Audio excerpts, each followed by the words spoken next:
In this tutorial, I'm going to take you through the step-by-step process that I use to create a simple border in Adobe Photoshop. The first thing I'm going to do is I'm going to take all of my layers and group them together into a folder. I'm doing this by clicking on the bottom layer first, holding down Shift, and then clicking on the topmost layer. After that, I'll click on the folder down at the bottom. It'll place all the images into a group. From there, I want to create a new layer so I can fill in all these transparent areas. So we'll just create a new layer, go to our color picker, you could choose a color, it could be a solid color, it could be a complementary color, whatever you feel is going to work best with your design.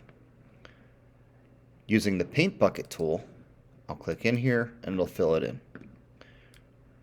Drag it below, and now it fills in all the transparent areas. The next step is to create our border.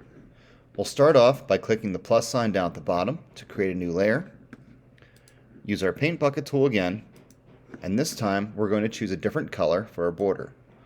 I'm going to choose white for this one.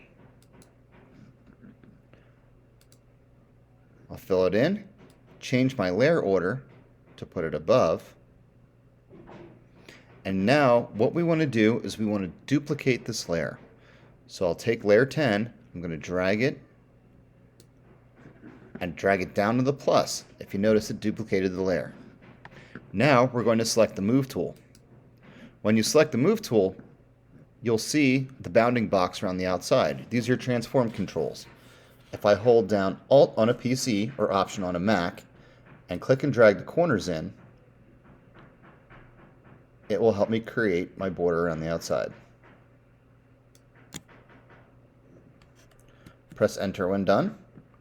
And now I'm going to hold down the Control key or Command on a Mac and click the layer thumbnail on my top layer.